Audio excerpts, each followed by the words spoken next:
On today's show, is Darius Garland underrated? Let's talk about it.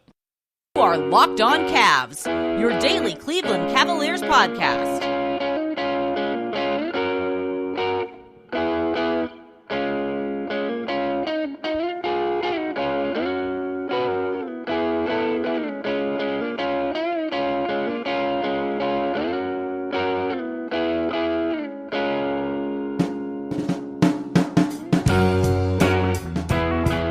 I'm Chris Manning. Thanks again to Jake Stevens for producing. We have Danny Cunningham on Locked On Cavs today, talking all about Darius Garland. Segment 1, we're going to talk about Garland and Mitchell. Segment 2, where can Garland get better? And segment 3, next season, where's Darius going? But Danny, the hottest free agent on these streets. How are you, my friend?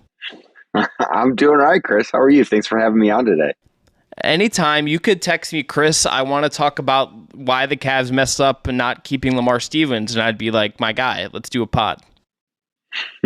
Well, it is the summer still, even though Labor Day is in the rearview mirror. It is the summer, and you kind of have to say yes to those requests of mine at this point. You're like, Chris, I have a Notre Dame prospect I want to break down. I'd be like, Danny, check out Locked On Notre Dame. All right, Darius Garland and Donovan Mitchell, Danny. Look. They won in Dublin. Good for Notre Dame. I hope they beat Ohio State, on the record for saying I hope that happens. You and me both. Let's go. All right. Darius Garland and Donovan Mitchell. The starting lineup last year with those two obviously was awesome. This team won a ton of regular season games. This team was overall, considered, aside from the playoff stuff, very successful. Danny, I look at this duo, and I understand there's some defensive concerns, and I think those are all very valid, but this is a duo together that when they're on the floor together last year, outscored opponents by 8.9 points per 100 possessions. They scored almost 120 per 100. They gave up those lineups 110.8. Yes, Evan Mobley and Jared Allen and all these other guys helped defensively, but these lineups with these two guys were awesome, and the offense generally was very good with those two guys together. I like them together, and I think they're, for me, the only concern or thing I'm wondering is I think they should just be better this year together, at least offensively, which I know that's a high bar, but to me, that's the baseline for those two as a backcourt duo if we're looking at least the short term here. I mean, truthfully, Chris, I think they should be better together on both ends of the floor next season, just because continuity should do that each and every year, especially when you have two guys. Donovan just made an All-NBA team for the first time. It was a little surprising to me, looking back at some of his seasons, that he hadn't been an All-NBA player before. I think that Darius Garland, despite not making it this past year, has a number of all-star teams at the very least in his future. So I expect these two to have a better season together than they had in year one, just because they know each other a little bit more, right? Now, is it the perfect fit? No, because they are two smaller guards. And sure, Donovan's really explosive as a guy that's listed at 6'3", but that fit's not perfect. But I do think it's good enough, especially when you surround them with guys that are good defenders, right? Because Darius is certainly not thought of as a plus defender. Donovan Mitchell throughout his career had not been thought of as a plus defender. I was actually impressed with what he was defensively last year, just contrary to what my expectations were of him coming in, really coming off of that final playoff series when he was with Utah a couple years back. But I do think that as this duo grows together and just is a little bit more comfortable with each other, we're going to see them have great nights, especially during the regular season. Now, when it gets to next April, and this is a team that I think both you and I think are going to be in the playoffs without question, then we can have, okay, how does it work for them when the game really slows down and teams can really game plan to try and attack them and take away what they do best offensively? But during the regular season, they're going to be really, really difficult for a lot of teams. And that's why, Chris, I'm so high on this Cavs team in the regular season specifically for this upcoming year. I think with Garland and Mitchell, I think what I find really interesting, and it's not something I think really engage with as far as talking about it, but I think Garland clearly gave up more than Mitchell did in that partnership. And look, I understand why. Donovan Mitchell comes in as the big trade piece. He's the guy who's accomplished more. He's been in the league longer. He was a better player last year. Donovan Mitchell was a better player than Darius last year. But I kind of wonder if as we get deeper into this and Garland ascends more and I think he gets better, I wonder how much he can pull out of that. And look, I also just think if we look at a recent history of guards getting paired together, I think Dame and CJ, I think more recently of Booker and Chris Paul in Phoenix, it takes a year for these guys to really learn how to play together and be more in sync. So I kind of think as Garland gets better here, and he maybe becomes more assertive as a scorer, I kind of wonder if he's gonna be the one who gets a little bit more out of this. Like, it's maybe never going to be a 50-50 balance. It never works that way. Like CJ and Dame were never a 50-50 balance. But I think Darius can get closer to that than he was last year. And I think that would make the Cavs better. Darius, we'll talk about more of this later. I have this in the notes. But Darius is the guy I trust with the ball in his hands more than anyone on the team because he just seems to always make the right decisions in a way that no one else does. And I think I would want to empower him more even within just the scope of this partnership. I agree with that, but at the same time, it's worth looking at what these two individually do well together. And one of the things that I think is really interesting, because I agree that Darius is the one that you kind of trust, not necessarily to only make the play for himself, but I think he's the best the Cavs have at making plays for others. And I don't think that there's really going to be any pushback on that statement from anybody, whether it's within the Cavs, across the league, from you. Like, I just think that is something that is generally thought of by, the masses. But I also think it's worth noting that, Darius is also a better catch and shoot guy than Donovan is. So I do think it's worth, just for that, having the ball in Donovan's hands, because he's someone that can help Darius get going in ways Darius can't necessarily do for himself. Like last year, Darius shot over 44% on catch and shoot threes. Donovan was at 37%. So that is one of the things where if that number were reversed, the Cavs, I do think, would be in an even better spot with their backcourt than they are. But because Darius is so good at that, it's worth, while I do think a lot of the offensive creation should be on his shoulders, I think it's worth also saying, hey, sharing the load not only is good because it takes a bit of the pressure off, but I think it opens up Darius in a number of different ways that he can't do by himself. I would love Darius. I wonder if there's that photo of them. Do you remember when Darius, everyone remembers when he got poked in the eye? Do you remember the photo? How could you forget? The first time he got poked in the eye. Do you remember that photo? I don't remember where they were, but he had the sunglasses on still because he couldn't expose his eyes to light. And Mitchell had a big game while Darius was out, and Darius wrapped his arms around Mitchell and just looked so elated to watch Donovan do his thing. I wonder how I guess maybe he never got asked this, or just he doesn't answer things in a way that maybe stuck in my brain. That's maybe just my fault. But I wonder if he looked at what he had to do the year before, and this guy comes in and kind of makes his life, I wonder how much easier he felt his life was at certain times. Even if there is the aspiration to do more, I wonder if he just what the feeling of that was for him and how that felt. Well, I also think, if you take a look and go back to Donovan's game logs and how good he was at the start of the year last year when Darius was out, because, we know he played against Toronto and then he didn't return till that Boston game, which was the 7th game of the year.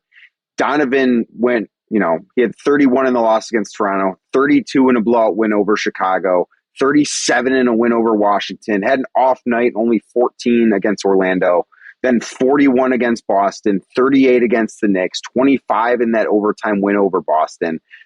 It was him watching this guy that just ascended to a level that when Darius would be out in prior years, there was no one that was really capable of that. Colin Sexton could have a nice game here or there, but not able to do what Donovan could do for long stretches like that. So I do think it was kind of not necessarily a wake-up call, but the realization, okay, here's the blueprint for how Darius can play alongside this guy. Because even though he, might not have been able to see things all that well because of his eye, he got to take a look at how the offense can really work from maybe a 10,000-foot view instead of being part of it. And I think that is something that as he goes back this summer and takes a look at, we know he's, taking a look at what went wrong in the playoffs, but takes a look at the season as a whole. It's part of the reason why I expect him to be better next year, because he'll be more prepared and he'll know what to expect in a way that just wasn't possible last year for the first couple months of the season. Coming up next, where can Darius get better? I think we're going to focus a ton of this on the offensive side. I think we maybe can touch on evens, but I think this is going to be an offensive focused discussion. We'll talk about that coming up. Today's episode is brought to you by Birddogs. Look, Birddogs is awesome. They make you look good. They have stretch khaki shorts designed to fit slimmer through the thigh and like giving you a truly sculpted look. They're the shorts that do the exact same thing as Lululemon, but fit way better. Birddogs fixed these issues of stiff cotton restricting shorts by inventing cloud knit fabric that looks just like khaki, but stretches so you get a way slimmer fit without having to sacrifice movement. And Birddogs uses anti-stink sweat wicking fabric that keeps you cool and dry all day long. Birddogs are functional for any occasion: golf, evening out, going to the pool, a workout, lounging and work. Right now, I have them on right now. I have these Birddogs light blue shorts they sent. They're super comfortable. I wore them with the t-shirt out to dinner with my dad. It was a great fit just to wear it on a humid summer evening here. You can build a whole fit around these shorts. And right now, go to birddogs.com/LockedInNBA and enter the promo code LockedInNBA at checkout for a free Birddogs water bottle with your order. That's birddogs.com/LockedInNBA for a free water bottle at checkout. You won't want to take your Birddogs off. We promise you. So, Danny, this is where I start where he can get better. I think Darius has a very kind of classic point guard game in some ways, right? Mm-hmm. I think I think he has this, and it makes him really appealing. It makes him really interesting. And it makes him really fun to watch because he is kind of a different kind of guy than a lot of guys are. But I think he could really benefit from just a little more selfishness. I think being a little more aggressive at drawing free throws, although I think could be good. He had the highest rate of his career last year, but I still kind of feel like there's aggression there to be had. And I think he could take more threes. The mid-range stuff is really nice. He takes a very high amount of his shots from the mid-range, but he's at less. So last year, all of his mid-range shots, 45% of his shots were in the mid. He can get to it. It's a good counter to some of what Mitchell does and an additive to what Mitchell does. But 33% of his shots are from three, 22% at the rim. Some of that is big man with the rim stuff, but I think just kind of more modernizing that shot profile, Danny, can raise that ceiling up another level from where we see it right now. Well, Chris, those are the two things that I was prepared to talk about for how I think he can get better because, you take a look at year over year from his career, and I get that it's not necessarily a fair thing to do because adding someone like Donovan is a pretty significant change from what this Cavs team was the 21-22 season versus last year and this upcoming year. But his three-point attempts went down from his third year where he made the All-Star team, shot 6.7 per game, 38%. That's a very fine profile. Last year, shot 6 per game, shooting 41%. I'm not saying he's got to be firing away 10 times a game, but if that number is 7.5 or 8 per game, how much better is Darius Garland? Because maybe he doesn't shoot 41%. Say he shoots 39% on 7.5 threes a game. That's awesome. Then you take a look at the free throw numbers as well. That's something that I am encouraged by because despite the fact that he had to share the load in the backcourt more than he had in the past, that number went up from his third year to his fourth year where, the year he made the All-Star team, he took 3.5 attempts per game. Last year, he took just under 5 at 4.7. If that can be at 5.5, maybe close to 6, and he's shooting 7.5 to 8 3-pointers a game, that mid-range percentage, 45% number, Chris, that you cited is going to go down. And I think his scoring and overall efficiency is going to go up. And that, I think, is, at least in the current situation he's in, is the best version of Darius Garland that we can see. I'm not saying it's his ceiling as a basketball player, but as the number 2 or number 3 guy on a team, that I think is the best version that he can be. Do you think he wants to be a scorer? I don't. I think he wants to be somebody that does do a lot of distributing, but I also think he's got someone in Donovan that's capable of doing that as well. And truthfully, I think he's got someone in Evan Mobley that's a pretty good passer for a big man too. So it's not like he has to be a guy that goes out there and averages 11 assists per game for this Cavs offense to be functional. They've got guys that can score, that can play make, that can do a lot. They are, and especially with some of the shooting they've added this offseason, I think they're a pretty well-rounded team offensively. So I don't think Darius has to average double-digit assists. I think that, if he were in a different situation than the one he's in, he's a guy that absolutely could win an assist title. I don't think he needs to do that in Cleveland, though. I find kind of wondering what his optimal version is to be such an interesting question, because he's had a really interesting start to his career, right? Like, we've had the situation where he kind of has a slower start to his career, has kind of a starts to break out a little bit. Then he has his all-star season where by the end of the year, you could feel him just maybe being taken a little bit to the edge in terms of what he could give. And you could tell there's diminishing returns at a certain point. And he was beat up. Like, he was dealing with that back injury. Yeah. The Cavs didn't have Sexton. Like, the load that he had to carry in his third year, and he deserved to make the All-Star team, and it's a shame that Cavs team missed the playoffs. But the load that he had to carry that year, I think I'm going to go out on a limb and say he will never have to carry that kind of burden again in his career, unless he chooses to go to a different situation. But as long as he's in Cleveland, it's hard for me to imagine. Even if Donovan Mitchell doesn't stick around, I can't imagine him having to carry that load ever again. Yeah, and then he gets Mitchell. And then I think, Danny, there's an argument to be made that this upcoming season is going to be the most normal setup Darius Garland has ever had to start his career, and it's year 5. And I understand that sounds weird, but if you just think about it, think about that. Year 1, he's a rookie. It's a bad Cavs team, okay? Year 2, he it's still a pretty bad Cavs team. Year 3, all the injuries, all of the things that really kind of, Rubio gets taken out halfway through that season in December, it all falls apart. And then you go get Donovan Mitchell. This is the first year where there's real continuity and building on something positive in a meaningful way. And that's not to diminish some of the signs that Sexton had or whatever. But this is Mitchell and Garland year 2, and they're actually going to build on that. And I feel like there's going to be some benefit from that we I at least can't totally quantify from where we're sitting right now and looking ahead. Well, I think, it will. What we're going to talk about next, I think that's where you're going to see that benefit. I truly do. I think that this team is going to be very, very good and very, very difficult to play against because of the way that they're constructed and because they've got continuity for the first time in a long time. I think if you're talking about Darius Garland and giving him another year specifically of reading defenses and working with similar guys and now just having shooters he probably trusts implicitly in a way that I don't think he did before. I think that's all really positive. All right, let's talk about where he's going up next.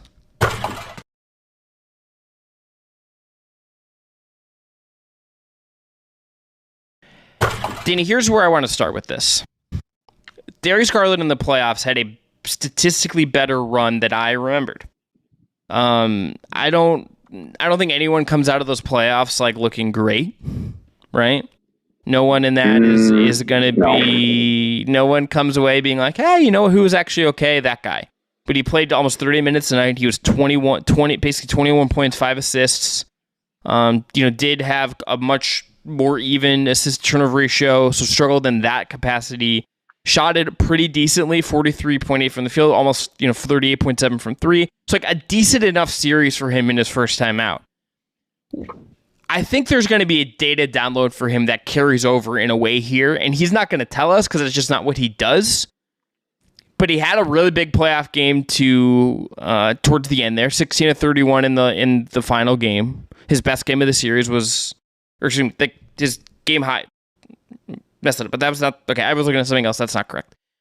He built on the end of that series in a way where there's at least some positivity, and I think there's a data download that will lead somewhere because I just think that's how he's wired. That's how he strikes me as being wired, at least. Well, I also think that getting to the playoffs and having that failure both on a personal level and on a team level is something that's going to be good for him in the long run. I think that especially because, his first road playoff game, they go into New York and they get smoked. And Darius Garland is terrible. He was 4 of 21 in that game, 10 points, 3 assists, 3 turnovers, which is horrendous. Comes back, Cavs got off to a terrible start in game 4, but if you remember, they're down, I think, double digits at the half. Darius Garland's third quarter was the reason that they came back, ultimately took the lead at a certain point. Now, they couldn't finish the deal, ended up losing that game, but that was one of those big moments. And then, game 5, he was okay. He wasn't good. He wasn't bad. He was okay. But I think that these moments in this failure is something that is going to drive him, that is going to help to make him better. And I do think that when the Cavs roll back into the playoffs this upcoming spring, he's going to be a much better basketball player and much more ready for that moment than he was. And there's no real way to be ready for the playoffs before you get there, right? Like, we can do this with practice and regular season games. Like, there's not a way to simulate a game environment when you're in the practice gym. There's just not. You can go play as hard as you want, but there's no simulating that environment. In the regular season, there's no simulating a playoff environment. Now, there are games that feel more playoff-like, but none of them actually have the meaning that playoff games carry. And I think that having that experience will be a very good thing for him, and the Cavs will see, I think, dividends of that in both the regular season and next postseason. I think he is someone who is going to come in this year, and there's going to be something very clear in the first month of the season that he has worked on. I don't know what that is. I don't know if it's just like his body, like if he just comes back stronger and a little bit bigger. I don't know if like his handle hits another level. This is someone who has talked about how much, from at least a basketball sense, does admire Kyrie Irving and admires the craft of Kyrie, and like I think that's another part of his game that I think could take a leap, where he just the handle becomes just unguardable. Is it 3-point volume and comfort, taking them off the dribble and taking them in catch and shoot situations, something that I think is easy points for him if they want to run stuff that way and the opportunities come his way when they swing back to him. There's just going to be something this first month, Danny, that I really think it's just going to be evident to us that he has worked on and he's gotten better. And I really wish he was on this World Cup team, if I'm being honest with you. I really wish he was in the Jalen Brunson. I wish, I get why Brunson's on that team. I get why Halliburton's on that team. I think Darius Garland in this setting would have been sick to see. Were you surprised he wasn't on the team? No. There was a lot of reporting kind of last year about like Brunson was on the radar and Halliburton is on that radar, all that stuff, right? Mm-hmm. So I wasn't surprised, and he's only done that one Team USA stint. He did the select team, and then he probably should have been the one that was called up to the Olympic team. But Keldon Johnson now was a gold medal. Keldon Johnson instead. Keldon Johnson has a gold medal, which is an amazing trivia question to consider. It is incredible. He has to be the least accomplished gold medalist in United States history since they started sending NBA players. Yes. I think it's close. It's like him, or like at least Leitner had like the college stuff, even if his professional career like didn't pop. Sure. Right? That's another pod. I'm not surprised, just because I think we would have just heard about it. But it's like one of the things I want to ask him about. It's like, do you want to, you have the ambitions to play for Team USA in the future? Like, I think that's like, maybe he didn't get some rest. Maybe he was banged up in a way we didn't know, but there was like nothing out there about this with him. Like, there's literally nothing. Yeah. Same with Mobley. The most we've heard about Mobley at the international level is that the Bahamas wants to maybe get him to switch to them, and he could be on their Olympic team next summer, when he's not realistically probably not going to be in contention for Team USA. I would be surprised if the only thing that I guess could make me see that as a possibility, not to go totally off track here, but with Evan would be, playing in the Olympics with his brother, because Isaiah is never going to be a Team USA guy, but he certainly would be good enough to play for the Bahamas, where Evan is someone that I do think in the future will be a Team USA caliber player. Yeah, I think we just know nothing about what Evan thinks sometimes, and that's notable. I think that's correct. I don't always feel like I know what Darius Garland is thinking. I at least have more of a read on what makes him tick sometimes than I do Mobley, aside from the fact that Mobley's like, I love basketball and I'm really good at it. And then he wears very expensive fits from Adidas and other brands at post-game press. That's about all I know about Evan Mobley. And that he likes Turks and Caicos, I think, is where he likes to go on vacation. I think that's what Who he doesn't? said. Look, if I had the money, regardless. I would, but like to the point of this is like I think him and Team USA this summer would have been so fascinating, and he is one of the like irregardless of the Cavs or otherwise, he's one of the guys like I have like a list right now of guys that I want to see what it looks like for them next season and what changes over the summer and how they build on last year or respond to last year. And this is like this would have been like a dated download moment, and now it's going to be like, what does training camp look like? What does all of this look like? And I also just think that's the kind of situation, Danny, that, this NBA players have talked about this for a long time, that those kind of environments can really elevate you and be a real positive for your career.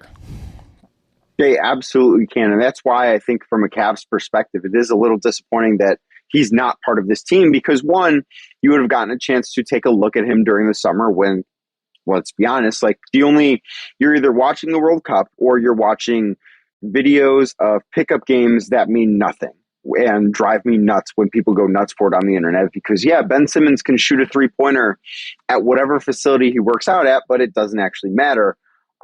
So that from that aspect, it's just disappointing that we don't get to take a look at him during the summer and see what progress he's made from the middle of April or the end of April when that series ended to right now. Like, that's where it's disappointing.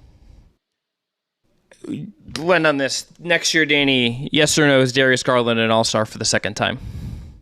I think he is. I think that he's going to have a career year next year. And listen, I think the other part of this is I think the Cavs are going to win a lot of games. I think that they are going to be a team that, because Donovan is in his prime, Darius is approaching his prime, Evan Mobley has another year under his belt. I think Karis LeVert is going to be someone that's comfortable in the system again. I think the additions they made in terms of guys on the wing that can shoot are very good. This Cavs team is going to be very, very good to the point where I think they're going to warrant having multiple All-Stars, and I'd be very surprised if Darius Garland's not one of them. We know Donovan Mitchell, as long as he's healthy, going to be at the All-Star game, but I think that they're going to be good enough to where it's like, okay, this Cavs team deserves to have two guys in Indianapolis for this game. The only thing I agree with you. I think I would bet today that I think he gets there. I think that it's him and Mitchell that I think probably end up getting there. I need to see more offensive stuff from Mobley to really be more confident in that, right? But there's part of me with Darius, and look, they're a little bit different. His numbers offensively are gonna look higher in retrospect than Mike Conley's were. But I kind of wonder if there's a little bit of this thing where there's so many good guards that Darius gets squeezed a little bit, in the way Conley did for a long time during the peak of his Memphis years. That guy made one All-Star team, and I think it arguably made it a little bit later than what his apex was, but he kind of finally got in. Now again, Darius scores more, his assists are higher, in part because of the product of the era. He's also not the defender Mike Conley was at his peak. There's just part of me that wonders if Darius at times gets a little bit squeezed in these kind of situations in a way that's not, to me, the most fair in a not fair situation. Mike Conley, really, really good basketball player, right? But I also think it's worth noting, the guy didn't score 20 points a game for a season until he was 29. Darius has already done that twice. His career high for points per game in a season is 21.1 in his age 31 season. He made his All-Star team at age 33. I get the similarities in terms of their games. Yeah. But if I have to take a look at which career am I going to ultimately want, I think Darius is the answer there, because I think that his scoring just projects in a way that we never saw from Mike Conley. I can't wait. Danny, look, we're still have a month out till media day or so. I'm honestly getting the itch. I'm getting the itch. I'm getting a little bit of the itch here. And Darius, for me, on the Cavs list, there's a lot of intrigue in Mitchell. I get it. There's a ton of intrigue in Mobley. As there's for me, let's see what Isaac Okoro looks like in the fall. Can't wait for that. Darius to me is number one on the list. No chuckle on the Okoro thing. Tough for me. But the Garland thing is, to me, number one of the guy I want to see come the fall. Opening night, my eyes are going to be glued on this guy. I'm fascinated. This is the first year of his big extension. It's a big year for him, I think. It absolutely is a big year. There's no question about that. He's only 23, too. 23 years old. Which is crazy. I would think that He plays like he's 28. He plays like he's 28. He does. His game is mature beyond his years, and I mean that in the nicest way possible. Yeah, it's a testament to what he is, and I think when it's not even just Danny and I, but like Ursillo and Simmons gush about Garland, I think that's why. I think that's where the love affair for Darius comes in. All right, that's going to be Locked On Cavs for September 5th. Well, go ahead, Danny. Who would you rather hear gush about Darius Garland? Manning and Cunningham or Russillo and Simmons? I mean, I just want to hear you talk about him. I don't matter at all. I just want to hear you talk about Darius Garland. Oh, stop. I don't matter at all. You called me I'm a free agent. Yeah, but you're the highest profile free agent we have in these streets, Danny. We'll see about that. Look, you're going to get the Bringstrop backed up before Isaiah Thomas gets his Bringstrop backed up. Is all I'll say. He's still waiting. He's still great waiting. Immaculate Grid answer, though. He is a great Immaculate Grid answer now. Love Immaculate Grid. Big fan. Big fan of just doing all of them, especially when like it's the MLB ones, and I'm like, I don't know half these guys, and I'm just guessing, and then I get them wrong, and then I'm like, I've never heard of any of these people they're asking me to guess. Just plug in Octavio Dotel every day. I just do Bartolo usually if I get stuck. Bartolo's it's just like a good one. It's like I do Ish Smith for NBA if I've like forgotten. Ish Smith, Jeremy Lin's a really good one. Isaiah Thomas is a good one. Yep, sneaky. Isaiah Thomas, sneaky good one. We're recording this on Monday. I had Noah Vonleh in my grid today. Channing Frye was in my grid today. It was awesome. Yeah, Isaiah Thomas. Anthony Tolliver, another great one. Yeah. If you want to go down the rabbit hole, Anthony Tolliver and Anthony Randolph, not Anthony Tolliver's international career. Good time to look up all the things. But Isaiah Thomas, go look at his basketball reference page. I'm looking at the teams now, and it's a lot. It really went off the rails there a little bit. All right, that's going to be it for Locked On Cavs for September 5th. I'm Chris Manning. That's been Danny Cunningham. Someone give him a bunch of money, please, so he can hang out with me at Cavs games. Thank you. Thanks again to Jake Stevens. Talk to y'all later this week. Evan will be back.